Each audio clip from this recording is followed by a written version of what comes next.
कर्पूरगौरं करुणावतारं संसारसारं भुजगेन्द्रहारं सदा वसन्तं हृदयारविन्दे भवं भवानी सहितं नमामि।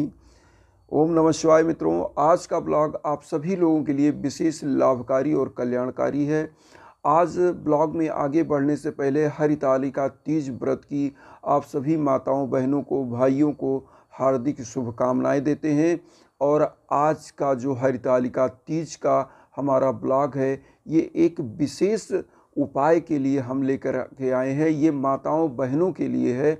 और इस उपाय में चूँकि आप सभी लोगों को पता है कि भोलेनाथ शंकर भगवान और माँ पार्वती गणेश भगवान का पूजा अर्चना किया जाता है। ये जो हरितालिका तीज का त्यौहार होता है, ये शुक्ल पक्ष तृतीया को मनाया जाता है।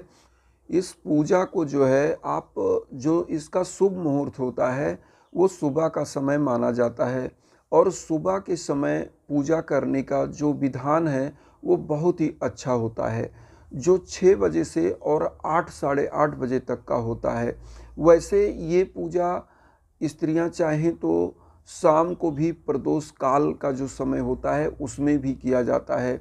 और ये शुक्ल पक्ष तृतीया की जो ये पूजा होती है हरितालिका तीज का, इसमें गणेश भगवान, श्री शंकर भगवान, माँ पार्वती माता की जो पूजा आराधना की जाती है, इस पूजा आराधना से आपके पति की लंबी आयु तो होती ही होती है। और जो आज हम आपको विशेष उपाय बता रहे हैं, इस विशेष उपाय को माताएं बहनें अगर करती हैं तो ऐसी मान्यता है कि माँ पार्वती लक्ष्मी स्वरूपा भी हैं। और माँ पार्वती जब लक्ष्मी स्वरूपा हैं तो जब हम शंकर भगवान को प्रसन्न करने के लिए माँ पार्वती जो है इस व्रत को किया था, ऐसा पुराणों में भी वर्णित है। तो इस विशेष उपाय में हम आपको कुछ अलग से नहीं बताने वाले हैं। जो आप हरितालिका तीज व्रत में व्रत करती हैं उसमें ही ये उपाय निहित रहेगा। तो सबसे पहले तो मैं पूजा की विधि विधान थोड़ी सी बता दूं, चूँकि आप सभी महिलाएं जानती भी होंगी जो हरितालिका तीज व्रत रहती हैं।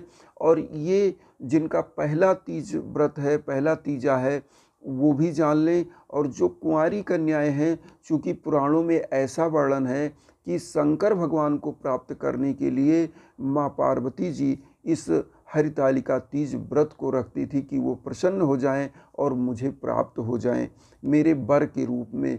तो माँ पार्वती ने उनके लिए ये सब किया था और उनकी लंबी आयु की कामना के लिए भी ये माना जाता है। तो यहाँ पर आपको करना क्या है, सबसे पहले भोलेनाथ शंकर भगवान और माँ पार्वती का और गणेश भगवान की एक स्थापना कर ली जाती है। चूँकि अलग अलग क्षेत्रों में अलग अलग विधान है, हालांकि कुछ जगह तो मिट्टी की मूर्तियाँ बनाई जाती हैं जो है, और मिट्टी की शंकर भगवान की, गौरा पार्वती मैया की और गणेश भगवान की। और उसके बाद सबसे पहले क्या होता है कि गणेश भगवान का पूजा अर्चन किया जाता है और गणेश भगवान की आरती की जाती है। आपको नवेद सब चढ़ा देने होते हैं और बाद में शंकर भगवान और माँ पार्वती की एक साथ आरती पूजा की जाती है। और इसमें आरती पूजा करने के बाद आपको हरितालिका तीज की कथा सुननी चाहिए, जो कि आप खुद पढ़ सकते हो या किसी उपरेहित पंडित से भी सुन सकते हो। तो ये करने के बाद अब ये होता है कि सुहागन स्त्रियां माँ पार्वती जी को सुहाग की वस्तुएं समर्पित करती हैं और सुहाग की वस्तुएं समर्पण के साथ साथ अपने पति की लंबी आयु की कामना करती हैं। यहाँ पर इस ब्लॉग में जो हम विशेष आपको बता रहे हैं, करना क्या चाहिए। जब स्त्रियां सुहाग की वस्तुएं जो माँ पार्वती को अर्पित कर रही हैं, तो ऐसी मान्यता है कि माँ पार्वती लक्ष्मी स्वरूपा भी थी। और माँ पार्वती को इसमें जब आप सुहाग की वस्तुएं चढ़ा रहे हैं तो इसमें एक और मतलब रख लें जगह पर सुहाग की वस्तुएं। एक तो आप चढ़ाओगे तो जो पंडित जी कथा सुनाते हैं वो ले जाएंगे, और एक और आप जोड़ा चढ़ा लें 16 श्रृंगार का, इसको किसी निर्धन गरीब महिला को दान कर दीजिएगा। किसी दिन आप दान कर सकते हैं, जैसे मान लीजिए आज तो हरितालिका तीज है, तो आज आपने उपाय किया और माँ पार्वती के श्री चरणों में शंकर भगवान को टच कराने के बाद गणेश भगवान को, और ऐसी कामना करिए कि हे माँ पार्वती, शंकर भगवान, श्री गणेश भगवान, मेरे घर में हमेशा सभी की लंबी आयु करिए और मेरे पति की भी लंबी आयु करिए, और मेरे घर में धन पुत्र लक्ष्मी की बरकत करिए, सभी लोग आगे बढ़ें और हम हमेशा सात्विक विचारधारा के साथ आगे बढ़ें।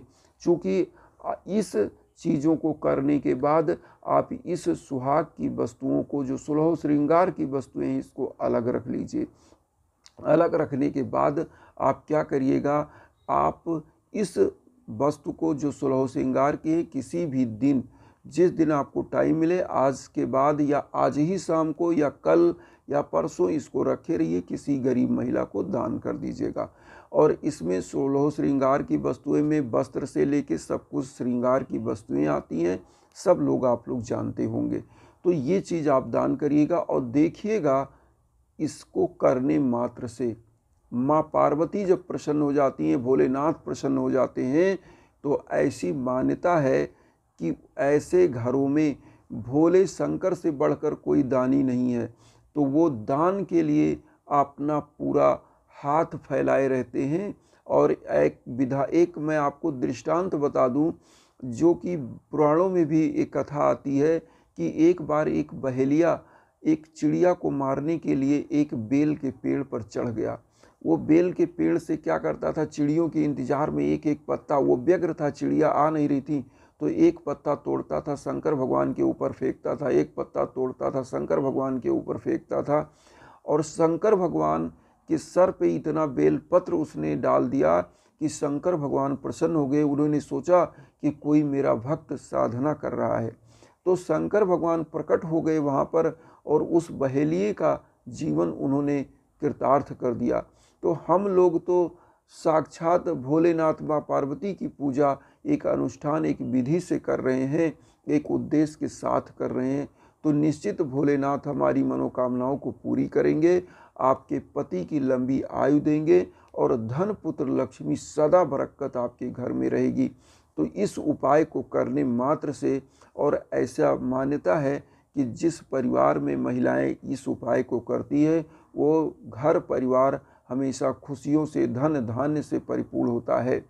तो इसी के साथ आप सभी लोगों से मैं यही कहूँगा कि वसुधैव कुटुंबकम की जो भावना हम लेकर चल रहे हैं, उसमें आपका सहयोग नितांत आवश्यक है।